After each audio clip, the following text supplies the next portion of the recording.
χωριά της Νάξου, οι επισκέπτες ξεχωρίζουν την Απίρανθο και το Φιλότη. Πώς είναι όμως εκεί η ζωή το χειμώνα, μακριά από την πολυκοσμία του καλοκαιριού? Στους πρόποδες του όρους Ζάς είναι χτισμένο το Φιλότη. Είναι το μεγαλύτερο χωριό της Νάξου. Περίπου 1.800 κατοίκους έχει εδώ. Σημείο αναφοράς βέβαια είναι η πλατεία που βλέπετε εδώ με τα πλατάνια, τα υπεραιωνόβια πλατάνια.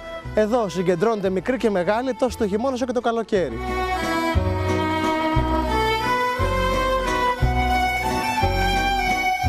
Πώς είναι η ζωή το χειμώνα? Το χειμώνα είναι καλή η ζωή του χειμώνα. Δεν μπορούμε να πούμε ότι είναι. Ηρεμία δίπλα στη φύση. Ναι, ηρεμία. Γιατί για στην Αθήνα τι, μέσα στα διαμέρια θα είμαστε κλειστοί.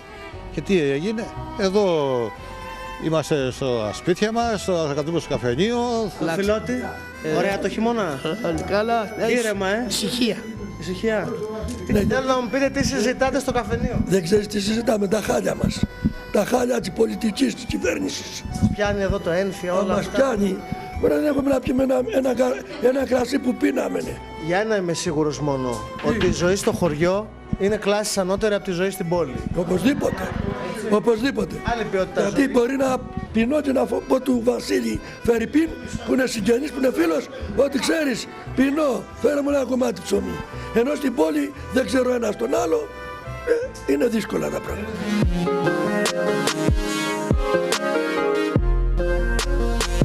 Το 2009 δημιουργήθηκε στο Φιλότη η Συλλογή Ελληνικών Νομισμάτων του Νικόλαου Μουστάκη, στη μορφή ουσιαστικά που βλέπετε τώρα. Είναι κέρματα και χαρτονομίσματα που συνέλεγε για πολλά χρόνια και βρήκαν το χώρο τους σε αυτό εδώ το κτίριο. Τόσο οι ντόπιοι όσο και οι επισκέπτες, χωρίς να πληρώνουν εισιτήριο, μπορούν να δουν από κοντά κέρματα και χαρτονομίσματα των νεότερων χρόνων.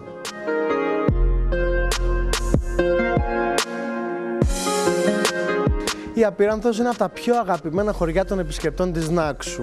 Η ιστορία της, η αρχιτεκτονική της και οι άνθρωποι της που κρατάν γερά τα ήθη, τα έθιμα και τις παραδόσεις μέσα στα χρόνια μαγνητίζουν τα βλέμματα όσων έρχονται για πρώτη φορά εδώ.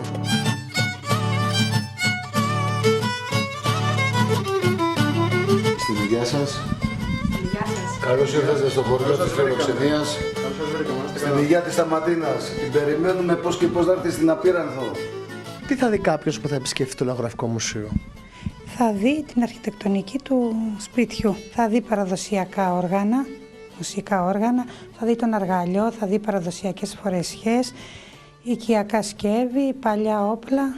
Στην ουσία είναι αντικείμενα από τη ζωή και την καθημερινότητα των απεραθητών στην πορεία των αιώνων, έτσι. Μπράβο, ναι.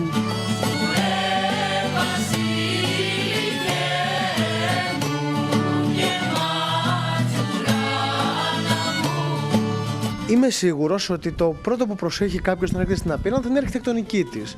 Ιδιαίτερα προσεγμένα σπίτια, τα στενάκια, τα σοκάκια, οι πλατείες. Είναι κάτι το ιδιαίτερο, κάτι το μοναδικό πραγματικά. Ο επισκέπτης λέει το μαρμάρινο χωριό, το πέτρινο χωριό. Ο απεραθήτης Λιθοξώος έχει υποτάξει για τα καλά το δομικό υλικό, την πέτρα, το οποίο είναι άφθονο στην ευρύτερη περιοχή. Έχει κάνει κατάθεση ψυχής και έχει φέρει αυτό το αισθητικό αποτέλεσμα που βλέπετε κι εσείς και ο κάθε επισκέπτης. Αυτή, Πρόεδρε, είναι η κεντρική πλατεία της Απιράνθου. Η κεντρική πλατεία της Απιράνθου, η Πλάτσα.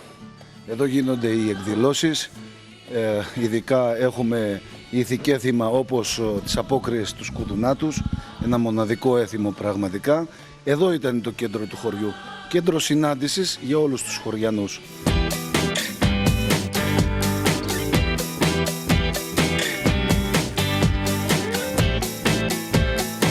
Αυτό το ωραίο απόγευμα εδώ στην Απίρανθο μπήκαμε στο συνεταιρισμό παραδοσιακής τέχνης των γυναικών της Απιράνθου.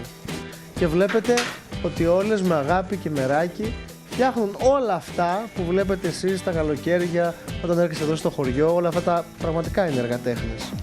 Εσείς κάνετε βελονάκι, πώς λέγεται αυτό? Ναι, βελονάκι, νταντέλα. Είναι και το τέλειωμα των ρούχων.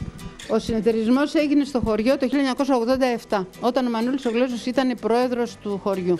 Στον αργαλιό τι πράγματα γίνονται? Στον αργαλιό παλιά ήταν μόνο η διένδυση. Παλιά, οι προηγούμενοι από εμάς, ένδυση. Φαίνανε τα εσώρουχα, φαίνανε τα φουστάνια οι γυναίκες, χράμια, κατόχραμα κλπ.